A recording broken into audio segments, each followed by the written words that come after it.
Hi అండి, నమస్తే. Welcome to Durga Krishna kitchen.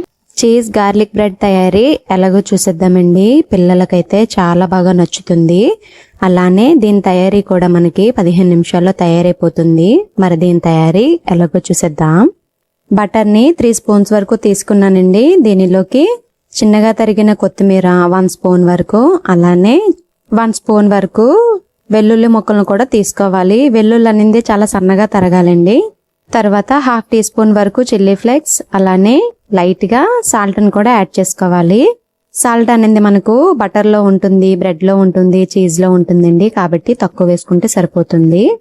తర్వాత వీటిని బాగా కలిసేలాగా కలుపుకొని పక్కన పెట్టుకోవాలి.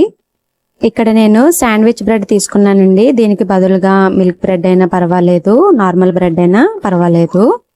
బ్రెడ్ కి 1 సైడ్ కలిపి పెట్టుకున్న బటర్ ఉంది కదండి, దాన్ని అప్లై చేసుకోవాలి. తర్వాత ఇంకొక సైడ్ ఇలాగా చీజ్ ని కూడా వేసుకోవాలి.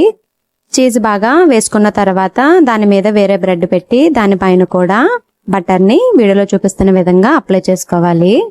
తర్వాత ప్యాన్ పెట్టి ప్యాన్ కొంచెం బాగా హీట్ అయిన తర్వాత స్టవ్ లోకి పెట్టుకుని ఇలా బ్రెడ్ ను జాగ్రత్తగా ప్యాన్ మీద పెట్టుకోవాలి. తర్వాత దీన్ని లో టు మీడియం కి స్టవ్ ని చేంజ్ చేసుకుంటూ బాగా రోస్ట్ చేసుకోవాలండి. బ్రెడ్ పెట్టిన తర్వాత మూత పెట్టేసుకోవాలండి. అప్పుడే మనకి చీజ్ అనేది బాగా మెల్ట్ అవుతుంది, బాగుంటుంది అప్పుడే. తర్వాత ఒకవైపు బాగా వేగిన తర్వాత రెండో వైపుకి జాగ్రత్తగా టర్న్ చేసుకోవాలి. 2 సైడ్స్ ఇలా మంచిగా కలర్ వచ్చేంత వరకు బాగా వేయించుకోవాలి.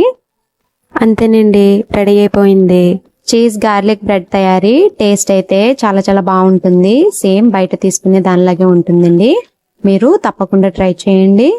ఈ వీడియో గనక మీకు నచ్చినట్లయితే ప్లీజ్ లైక్ చేయండి, షేర్ చేయండి, కామెంట్ చేయండి. కొత్తగా ఛానల్ ను వ్యూ చేసే వాళ్ళు సబ్స్క్రైబ్ చేసి పక్కనే ఉన్న బెల్ ఐకాన్ ని గనక క్లిక్ చేసినట్లయితే నా వీడియోస్ మీరు రెగ్యులర్ గా ఫాలో అవ్వచ్చు.